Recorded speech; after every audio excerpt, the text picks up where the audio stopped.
Hey, welcome to the All of You podcast. We're your hosts. I'm Siobhan Roy. And I'm Dave Martinell. Our relationship hasn't always been easy. Especially in the beginning, we were getting in the worst conflicts that sent us down a path of deep healing and inner work in order to get the relationship that we wanted. So whether you're on your own healing journey or just looking to improve your relationships overall, we hope that by sharing our lessons and struggles, we help you along your way. And with that, welcome to the podcast where we accept all of you. Hey, Shiv and Dave, how are you doing today? Good. How are you? Good. So excited to be recording with you.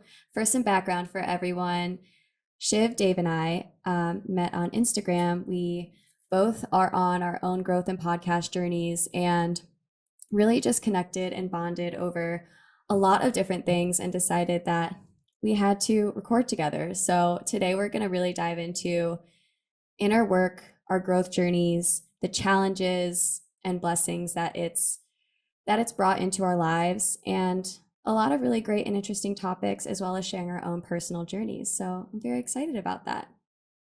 Yeah, we're so excited too. And Camille, I would love actually if you could just kick us off with telling us a little bit about the Unfulfilled podcast and what you got going on over there.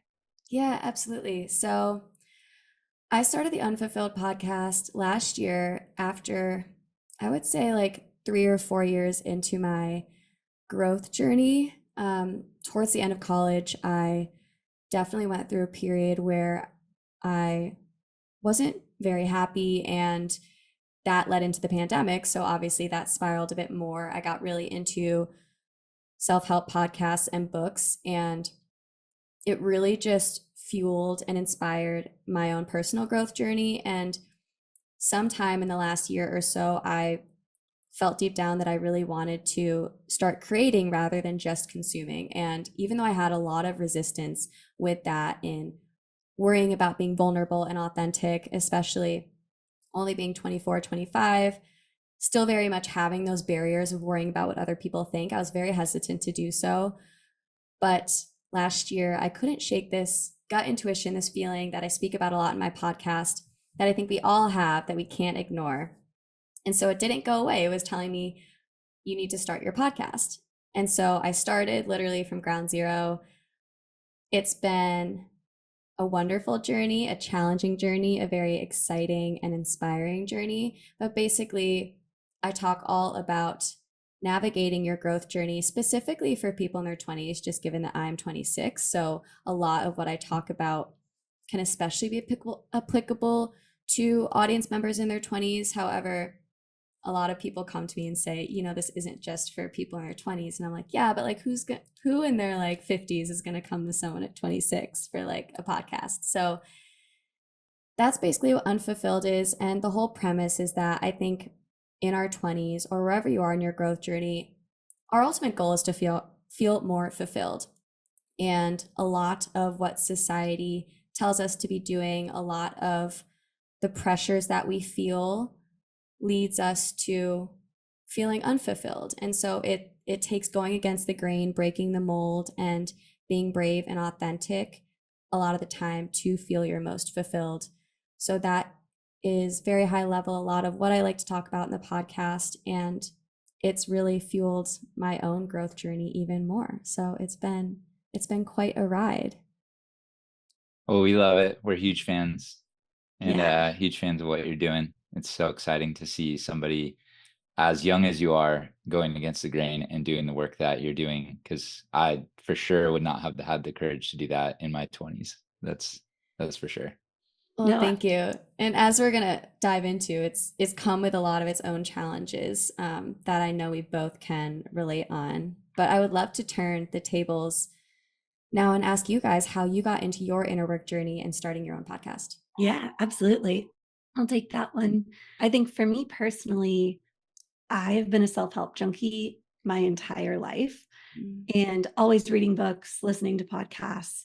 But it really wasn't until we started dating and a few months into our relationship, we were running into massive, massive conflicts that were really coming from our past and from childhood wounds. And it was really our triggers that were creating these massive fights between us. And we both had this belief that like we love each other, our relationship has so much potential, but we were like, why doesn't this work? Mm. And that kicked off. I think I went from like addicted to self-help to really addicted to like deep inner work. Mhm. And I think that was like a very big missing piece for me. Was I used to be like, how can I better myself? But I didn't really understand how much I needed to go inward to do that. And so we both went on, gosh, I guess. I always phrase it as we went on a sick one because it just ended up, I don't know, like fully just took over our minds for a Yeah. season, a healing journey that was like monk mode, they call it, some people will say, where you're just reading, listening to things. Just it sounds like you kind of went on a similar journey where Yeah. you're just taking in so much information all the time. And then, Going to classes, yeah, therapists, you name it, we were doing it. And I think with growth and with healing and with the inner work, all of it, as fast as you want the results, that's just not really how it works. It No. takes time and there's all these layers that you have to dig into. So it really took us, I would say, a year or two of doing the work internally. And I would almost like phrase it as like putting the roots into the ground. Mhm. And then it was I think it was over a year ago, Dave was like, I'm ready to start sharing because Yeah. what we've been able to accomplish and accomplish is probably the wrong word, but like how much this has impacted us for the better and the amount that we've grown and changed. We have to tell other people about this because we wouldn't be in a relationship. We wouldn't be planning a wedding right now if it weren't for the work that we did. And that passion was just boiling in us the same way. I resonate so hard when you said like that your intuition was just screaming and you had Yeah. to talk about it. We felt the same way because we would have lost our relationship. I would Yeah. have not had access to. Dave has two girls that are almost 10 and 11, and I would have lost them. Yeah. And we wouldn't have gotten what we ultimately wanted out of life had we not done this work to heal. And now that we know what's possible, we're like all of these, so many other people who are struggling in life, either independently or struggling in their relationships. We've learned that there's tools and there's ways to heal that can help others. And we try to get as vulnerable as possible on our podcast about our struggles and what we've gone through so that other people can see themselves in that and go, oh, shoot, if they really hit rock bottom like that hard, if they were really struggling that hard and they've been able to find a way out, I can too. So Yeah. that's a lot of what our podcast is about. yeah, we go into the sometimes the arguments of the fights, not necessarily in detail, but like we've had those fights that just derailed our relationship right before going to like a friend's party or some gathering or something, that and we would literally say to each other, we're toxic. Like we are toxic for each other. We're two Yeah. good-hearted, loving people that are toxic for each other right now because of the way we're showing up in this relationship. So we either lose each other because we can't afford this to go on. Like it was going to derail my career, derail her career. I wasn't going to be a good parent to my daughters. Our lives required us to actually show up better for each other. And we're not okay with that low standard of a relationship anyway. We need it to be like a blessing in our life, not a curse. And Yeah. so we called each other out on it and we had to go get help. So we talk a lot about that. Yeah. And I think the last thing I'd add on that too is, because we touched a lot on like it was our relationship that drove us to do this work. And now we do have a really healthy and great relationship. But the work didn't just help our relationship. Mhm. We were getting accolades at work. We were getting um, like promotions at work. We were having better relationships with our families and friends, and a relationship with the daughters like so much more healthy, and they in turn were doing better. So yes, like doing this inner work was good for our relationship, but it also just it sprinkled into every facet of our lives. Yeah. The Thank you yeah, so much for the sharing all that. the relationship was just the doorway. It was just the gateway to it. And then, everything else. It was just a mirror kind of showing us we had to heal. There was parts of us that had to heal. So Right. um yeah, it's been a journey. Yeah, the relationship was just your initial motivation, and it was what got you on the train. But now that you're on it, it's once you start down this growth journey, I don't know if you guys can relate to this, but it's almost hard to feel like you can like relax. Like you almost just want to, you get so excited about growing, you just like want to be doing it all the time. Like when I was like deep in the self-help phase towards the beginning, I felt like I always had to be listening to a growth podcast or like reading a growth book, and surface level conversations started to feel really boring, and I only wanted to connect with people who kind of understood it, or who were also on the journey. But I think that's also just a part of it, is when you grow, your social circles have to evolve and grow with you. And I love how you also touched on intuition. And you're so right. It's like once it's there, the thing about intuition is you can't shake it, because even if you shove it down wherever it comes up the first time, it's just going to come up stronger elsewhere in your life. So Mhm. until you finally decide to act on that, I found there's no point in trying to suppress it. And I think it's just going to lead to anxiety if you continue to suppress what's calling to you. So good for us for finally leaning into that intuition. Yeah, and it's so scary to start to share too, because that voice for me, I don't know if it was this for you as well, but um, it's like when you start to share yourself or have that desire to share on a podcast or start something or speak out on your growth, I had a voice in my head that said, don't share. Yeah. Like there's too Oh, many people yeah. doing it already. What You don't need to be one of those, or it's egotistical to share your story. And it's so the opposite, because it actually I relied so much on people and podcasts, books to have all these examples to be able to grow, and the Yeah. world needs more of those. The world needs more leaders. So it's sharing is just you kind of hitting that, I don't know, growth aspect of going, okay, I'm no longer going to consume, I'm going to start to create. And there's a part of me that just didn't want to believe that I could do that. And so it's been a fun thing to listen to my intuition and kind of lean in and go, no, it's actually good to share, because this could be an example. This could help somebody.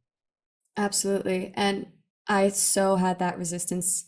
I still do, but especially Hmm. in the beginning stages of putting those guards down and being 100% authentic and vulnerable. It's really hard, because when you're vulnerable, two things can happen. Either people really relate to you and feel connected to you, or people aren't ready to see that vulnerable side or that authenticity, because maybe they're not there on their journey yet, and they reject you and they cut you out, or, you know, decide you're not for them, and maybe even like criticize you. And that can be especially hard when you're in that place of pushing through that insecurity to be vulnerable and authentic.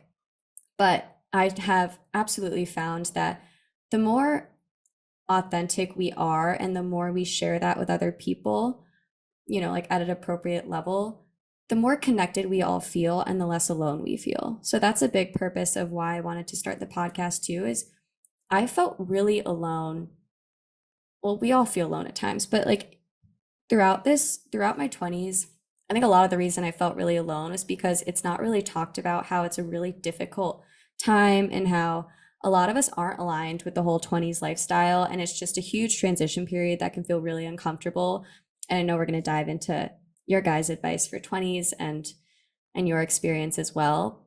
But it isn't really talked about how hard it is, and I wanted to start a platform. I'm sure I'm not the first one out there, but I wanted to be open and share how I was feeling navigating my 20s, what's working for me. And it is going against the grain, because it's not going out to the bars every weekend and drinking. It's not just staying in my 9 to 5 and not doing anything that actually excites me. It's not just like jumping from relationship to relationship. All the things that we feel like we have to be doing because everyone is doing isn't what's necessarily going to lead to fulfillment. But it can be really confusing when there's no one really saying otherwise. And so I think it's really important too to share our experiences, whether it be you guys navigating your relationship and like, no, the fighting is normal. You just have to both be willing to do the inner work. And then there's such beautiful things that come out of that. Or no, your 20s can be great, but you have to put yourself out there in this way and be authentic and take a risk and step away from certain relationships. And those messages wouldn't be shared. We wouldn't have learned those messages if it weren't for the other people being vulnerable and sharing their own stories.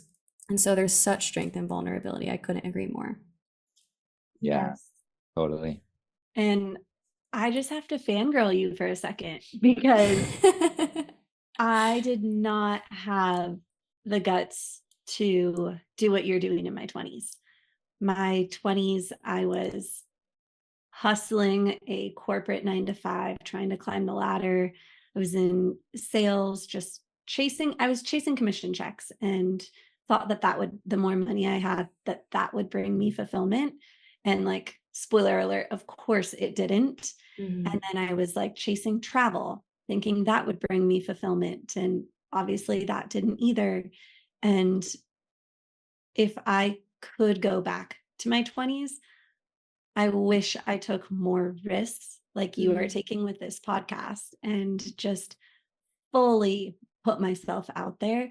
But I'm 35 now and still have fears around it. So I just commend you being able to do that in your 20s. But I'd actually just be curious, like, what is the most challenging part for you, really going against the grain and trying to chase a life of fulfillment? Yeah, well, thank you. That was very kind. But I love this question because growth isn't supposed to feel easy. But I think, especially nowadays, our world is trying to make everything easier, more comfortable, more accessible, quicker. We want fast results. We want the least discomfort as possible in everything that we do. And true growth is never going to feel comfortable or easy. And so it's important to talk about the challenges and discomforts that come along with it. And I think that might be why a lot of people are hesitant to venture down this journey, because it's so uncomfortable to have these realizations that come up when you do the inner work. And people don't like discomfort. They want to suppress it. And so I think that's a big reason too why a lot of people in our lives aren't maybe necessarily supportive or open to what we're doing, because we can't force people to be ready for this journey. So I would say there's a lot of challenges on this whole journey, but the biggest challenge has also actually been the biggest blessing in disguise. And Dave, you touched on this a bit, but it's caring about what others think and allowing myself to be 100% authentic.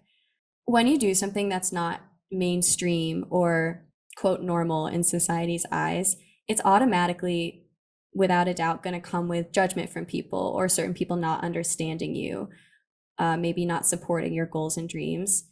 And that's really, really hard, because the people that you thought were going to be very supportive in your life, who you thought were going to be in your life forever, you realize, oh, maybe actually they don't have my best interest. And so I was really, really hesitant to start to become open on my growth journey and reveal this podcast where I'm vulnerable and authentic with the world and kind of pursue this dream, because it means that you're going to have those realizations. It means you're going to receive judgment. It means you're going to kind of go against the grain and like have to embrace the fact that not everyone's going to be supportive. But at the same time, in navigating those hard feelings and challenges, it has taught me the best lesson ever, in that I feel like my muscle of not caring what other people think is the strongest it's ever been. But I had to push through like the most discomfort I've ever felt, and like really lonely periods, and make new friends in a lot of instances, to find people who are supportive in my life. Like you guys, you're my new supportive friends.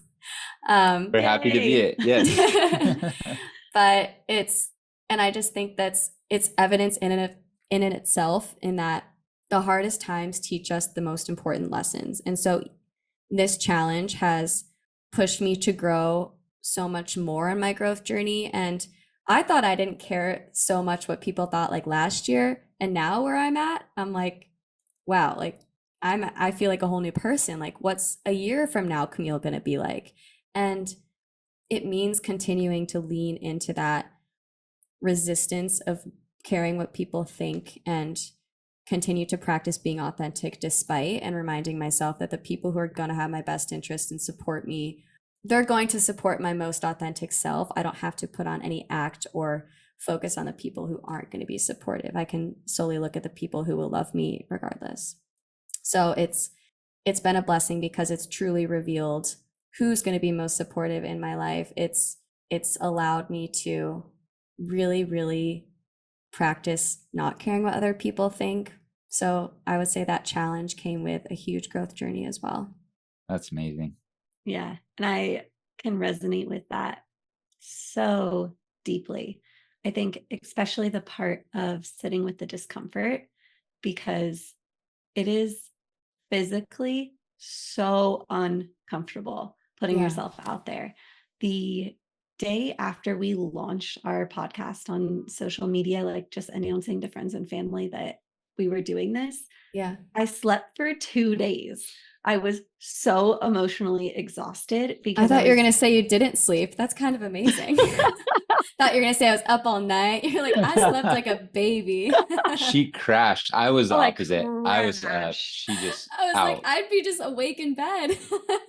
Dave was up just like tinkering with things and like Yeah, getting their stuff editing. done. And I was like, Yeah, I'm my on Dave's emotional page. capacity for this has been tapped. Like Yeah. I'm done, because the overwhelming feelings that I was of just being terrified and just really being uncomfortable, and again, all those things you mentioned of like, what are people going to think of me, Right. and what if people don't like me, carrying all of the weight of that in my body. I literally just shut down. I couldn't function.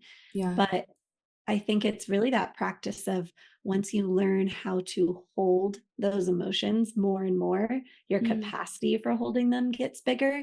And so over time, it's gotten easier. And I'm like in the beginning when we first launched, I would have Dave edit out a quarter of what I said from the Yeah. podcast and be like, I can't put that out there. I can't put that out there. Like, take it out, take it out. And now we record an episode and I'm like, you can just leave it all in. I'm fine sharing all of that.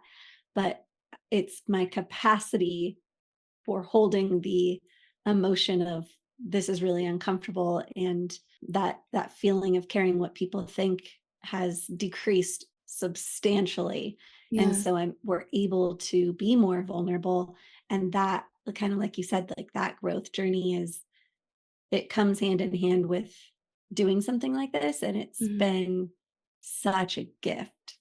And I think when you tell the world who you are, Mhm. it allows you to accept whatever their reaction to you is and go, okay, you're for me, you're not for me. Cool. Right. Now we've got clarity. I can work with this. Yeah. But it's uncomfortable, and I can also really resonate with, there are people close to us in our life that are not supportive of us doing this. Like, that's just been the reality. And that was really painful in the beginning too. And but you learn who your people are and you learn who shows up, and that's beautiful. So it's been a crazy journey. Yeah, and the more confidence we gain in doing this, which obviously is just going to come with time and consistency, we're just going to grow more and more confident. And like you said, that capacity is going to expand and expand. And so as we grow, I think we're naturally going to start to care less what other people think. And we're going to respect the fact that not everyone is going to jive with absolutely everything that we share, every lesson we instill. It might resonate with like some people who see it, and it might not resonate with others who see it. And that's the whole risk that you take too, in that, okay, it might not be for everyone.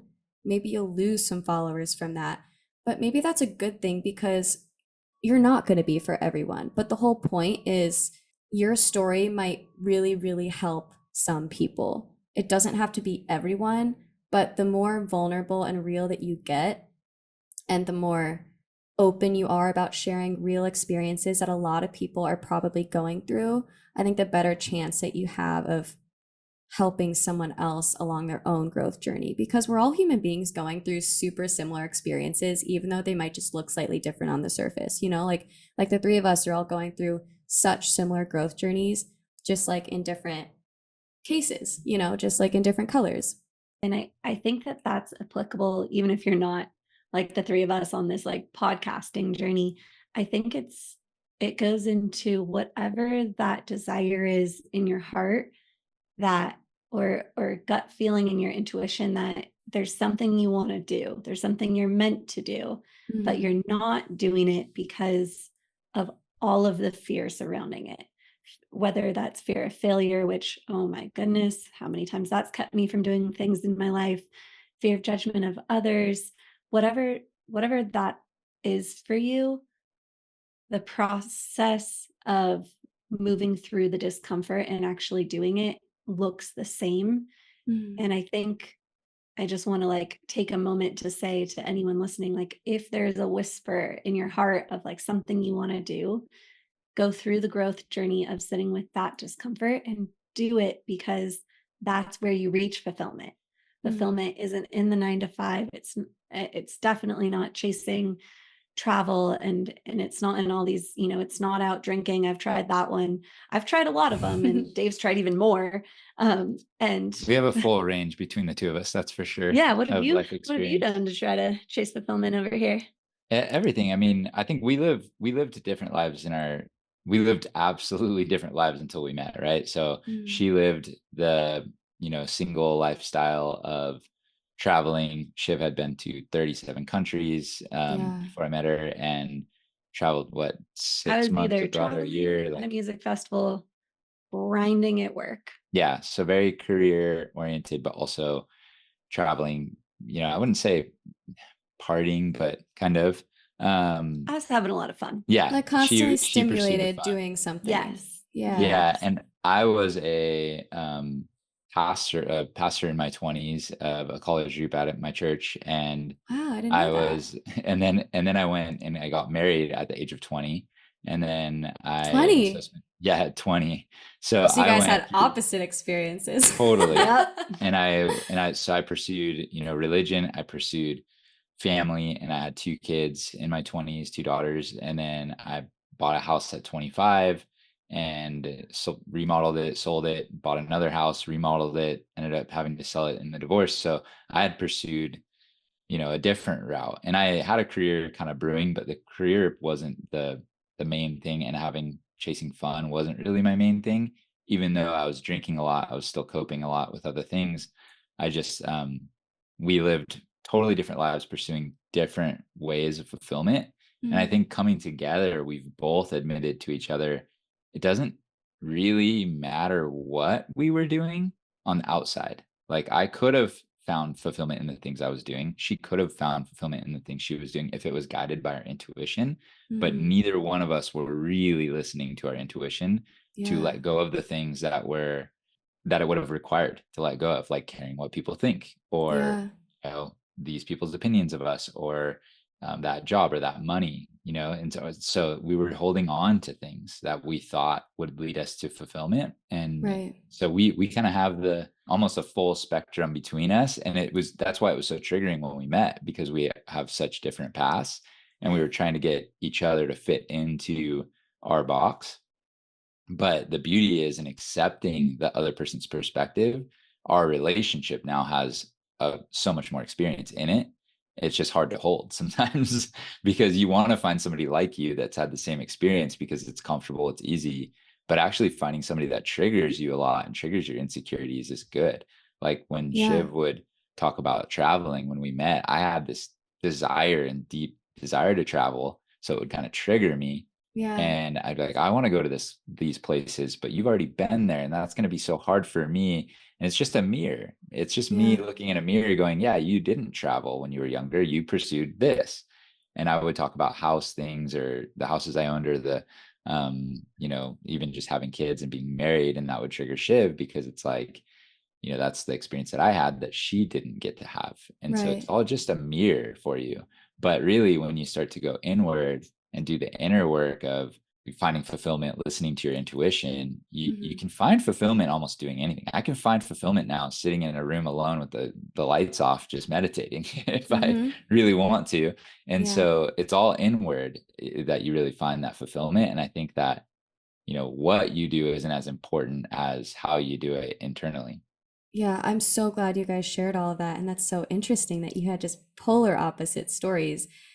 I think what's really, really interesting about your journeys is that you both pursued very two different paths that society promotes that we should be following in our 20s. There's the one side that's like, you should settle down and have kids and be stable. And then there's the other side that's go travel and do whatever in your 20s, blah, blah, blah. But they're basically two pressures that society instills on us. And you both took those routes and didn't find fulfillment. And so I think the most important thing to highlight there is it's not pursuing external things that you think you need to be doing, but it's pausing and looking inward and saying, no, what am I actually meant to be doing? And I think you almost have to go have some of these experiences to realize, no, that's not where the fulfillment lies. And the experiences are great to have. Like, I'm sure you've had amazing experiences having your two kids and from your first marriage, and amazing experiences traveling, Shiv. Like, experiences are really important to have. But I think where a lot of people go wrong is thinking that the fulfillment is in those experiences, whereas they're going to be fulfilling if you do the inner work first. And so, what does inner work mean to you guys? Does it mean just like meditating, slowing down? Like, if someone wants to start doing inner work, what do you think that would look like? Can I take this one? Absolutely. So I think it's really a route for self-awareness. So it's working on yourself. So it can be meditating. I think like the how you do it to me isn't as important. Sometimes for me, it's in yoga class. Sometimes for me, it's journaling. Sometimes it's listening to something, but it's all listening to my nervous system and Mm-hmm. actually feeling it, like learning how to feel what's going on inside of me Mm-hmm. and listen to the thoughts that I have in my head. So when I was younger, I would think, I'm supposed to do this thing, or it triggers an insecurity. So I would hate on somebody else doing the thing that I actually wanted to do. And the inner work is really listening to those triggers and going, that's why do I feel the way I feel about this? Yeah, getting Why curious, not upset. Yes, it's Yeah. all that's if you could sum it up, that's a great way to sum it up. Getting curious about yourself and wanting to become more self-aware. Mm-hmm. And it sounds so easy, but it's not, because it really takes looking at your past. It really takes looking at, why am I so insecure about, something that my partner is doing, or why am I so insecure about something that my friend is doing? And when you have that insecurity, it's so much easier to go into denial and blame than it is to be curious and go, oh, it's because I actually want to do that. I'm actually jealous right now. Like, to say to myself, I'm actually jealous right now. It takes a lot of bravery to admit Right. your jealousy to your own self. But once you can start to dive into those negative emotions and open those up inside of you, then you can really look at them and go, okay, well, how do I phrase this in a way where I'm not jealous? Or what do I need to do in order to overcome this challenge? This is just Mm-hmm. a life challenge that I'm facing, or a fear that I'm chasing. Yeah, inner work is curiosity. Yeah, it's like however you could really tune in with yourself and let that voice come up. I think in a lot of experiences that we're told to be doing, it means suppressing that voice, especially when we're surrounding ourselves with others, maybe going out drinking, constant stimulation, like traveling, Shiv, like you were saying. Like, we don't allow ourselves to slow down and hear that voice. And I think it scares a lot of people to slow down. So you see people just like constantly being social, you see people really scared to be alone. And I think it can be intimidating to start that inner growth journey and start to slow down, because as we talked about in the beginning, it is super uncomfortable at first. But on the other side of that discomfort is where it all starts to get really good. And so it just kind of like means taking that first step and like taking baby steps, making maybe like 5 minutes of meditation at a time, starting to spend like some evenings alone here and there and realizing that the things that come up are to help you, not to make you worse off. And I know we were talking about both of your experiences in your 20s, which I'm so glad we dove into. What would you say are regrets you might have had from your 20s? I can go first. I think I touched on it a little bit before, but I think the biggest regret I have is not going after like my heart's desires and what I wanted. I had a lot of financial triggers and insecurities where I just chased money. I was in sales because you could make commission. And then I had the ability to control how much money I was making. And so I just, I wanted, how I felt I would feel safe. And so instead of actually trying out things that I was passionate about or interested in, or a line of work that would be more fulfilling to me, it was solely, yeah, that doesn't pay well, so I'm not going to do it. Anything I was interested in, if there wasn't a high dollar figure attached to it, I would not even consider it. And so that led me to working 9 to 5s at jobs where I spent 8 years in 3D printing and manufacturing, where I was like a technical would work with mechanical engineers on making parts out of plastic. And when I tell you, I don't find that even remotely interesting. Like it was like a snooze fest every day, but I made good money. And so it was so out of alignment with who I am. Like, I remember at one point I was walking a factory where I saw like the little like poles that go in Ziploc baggies. Yeah.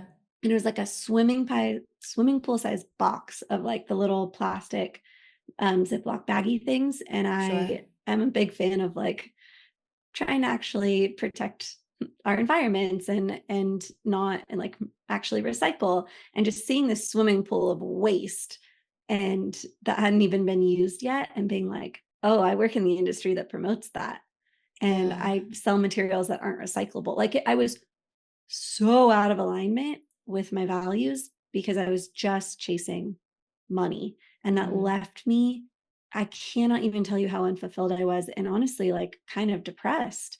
And so if I were to go back, I would not chase money. I would truly chase what lights me up. Like, and that could be even the simplest, weirdest things. If it and I believe now, if you actually chase what lights you up and what your heart desires, the money will come. I I hope you would believe say that that. to my core. Me Like too. the Yeah. money will come. Um, but at that time, I just didn't have the awareness that I have now. And I will be damned if I let the girls chase money over what they actually what fulfills their heart, because it was such a big mistake for me and it feels like wasted time in a Yeah. way. And so if I went back, I would also sit with the discomfort more of taking risks. I had a very large fear of failure. So I stuck with what I knew and didn't take risks because I didn't want to fail. And I was afraid of what that would say about me. And I couldn't handle that feeling in my body. So I stayed stuck because I didn't want to risk or take or fail. And that was also really unfulfilling. So if I went back, I would take way more risks and pursue things that actually resonate and align with me. So Yeah, yeah. if I had to sum it up for me, it would just be addressing my trauma. I think I was kind of had a rough childhood and I spent a long time trying to make up for that or ignore it. So part of my, religious or spiritual pursuits, part of my career pursuits or having a family very quickly was because I didn't have stability when I was young and in my early stages. My parents got divorced when I was really young and I just never addressed it. So every choice, even if I was to try to follow my heart, I would have probably done it out of insecurity and convinced myself that my heart was telling me to, I don't know, go chase this dream, but it would have been trying to chase something that I didn't have before.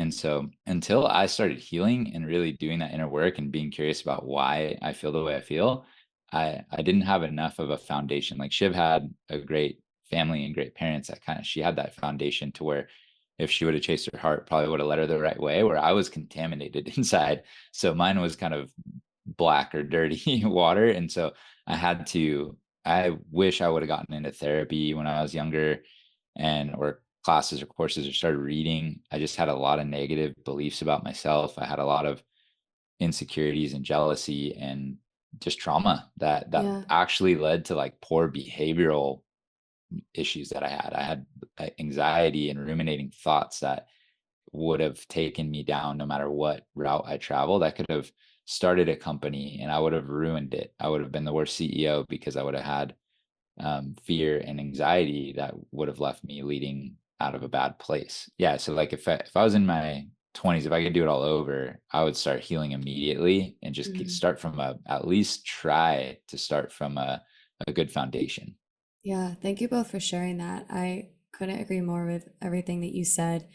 I think too, though, it's so easy to have regret to not start something sooner, but I think it's because of our experiences that we are doing what we're doing now, and it's led us to exactly where we are now. Like, for example, if you guys didn't have your experiences in your 20s, might not have led you together, and you might not Totally. be.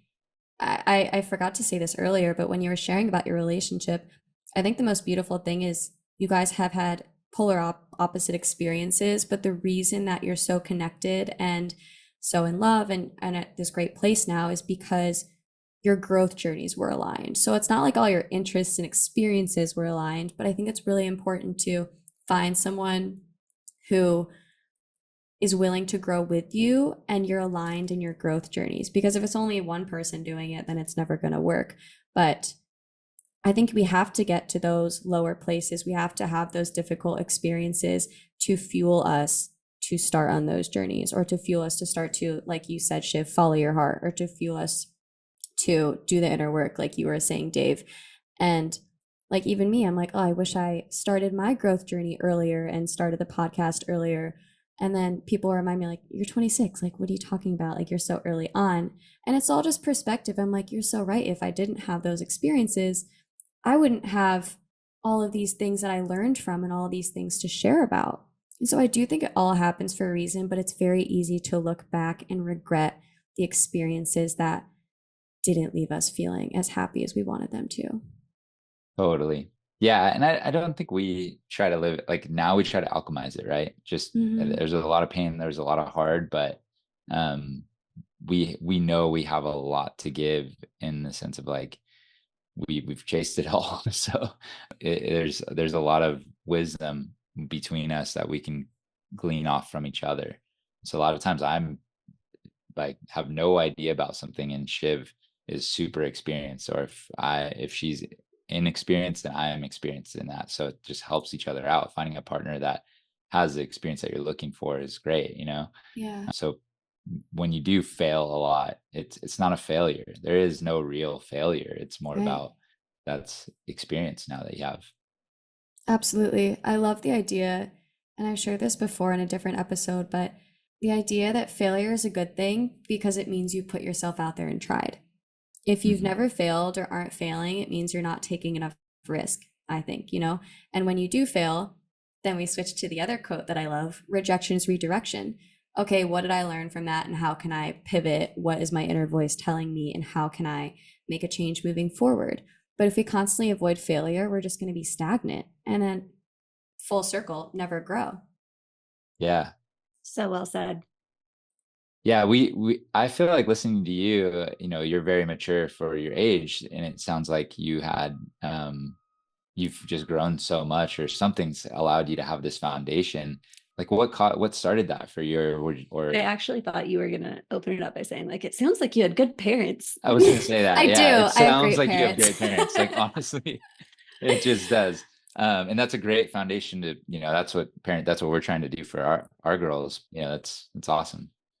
I will say my parents are like my best friends. I have awesome parents and I'm really, really grateful for that.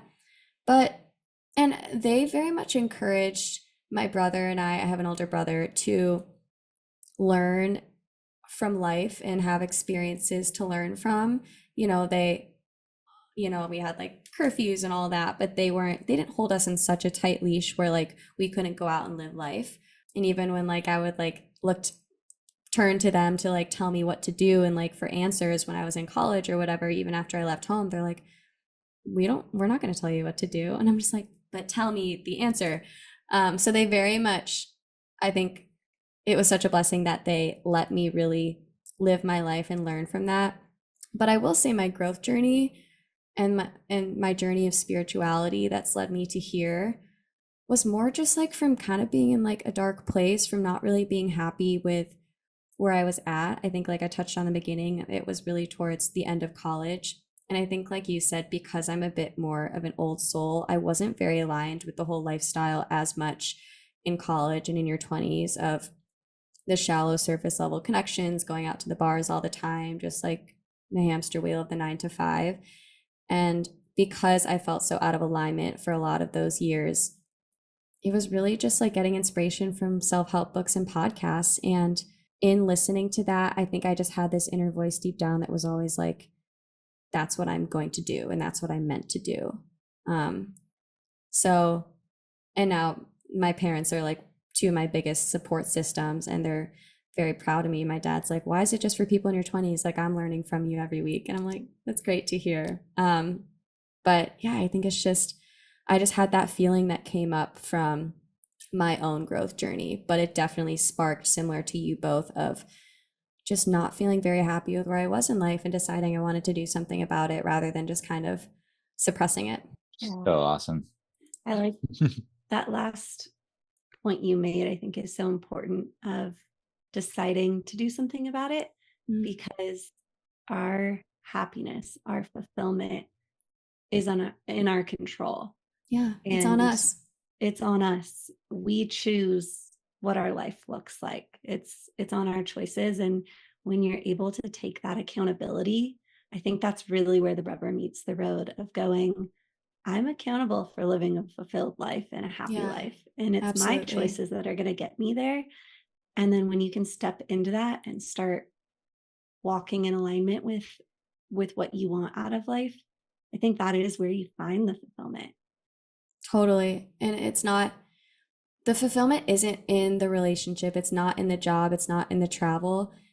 It's within, but then all of those things feel more fulfilling when you experience it, you know? And so I think you both clearly have learned that in your relationship, in that you don't look for each other to make you happy.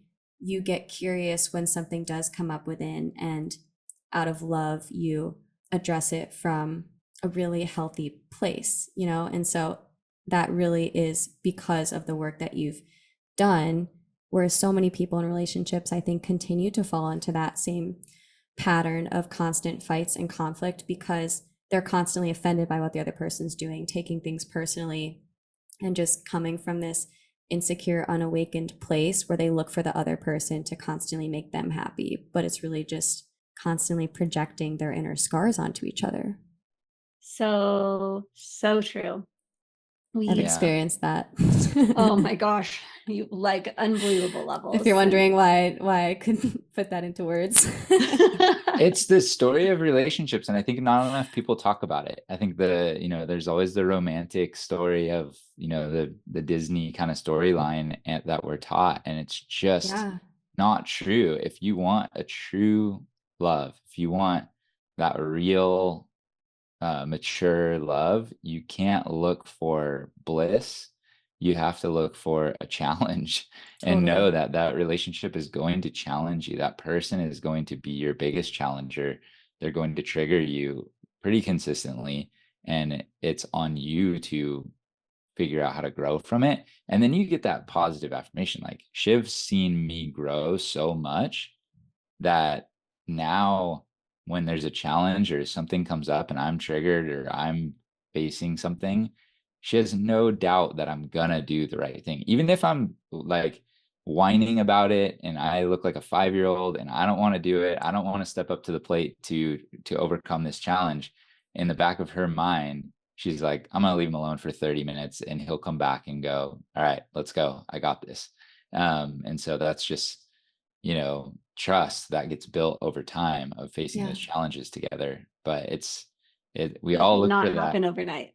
No, in the beginning, my whining phase lasted a month, and then maybe a week or a couple weeks, and then slowly I got this positive affirmation that's like, okay, the more I step up to the plate and the more I overcome the challenge, the more she loves me, the more I'm proving to her that I'm stable and I'm consistent, and the more I'm proving to myself, and then I'm getting this positive momentum out of this growth, and you kind of just it's like working out. The first day you go to the gym, nothing's going to happen. A month Absolutely. later, still maybe nothing's going to happen. But months and months or years of going to the gym every day, you're going to see results.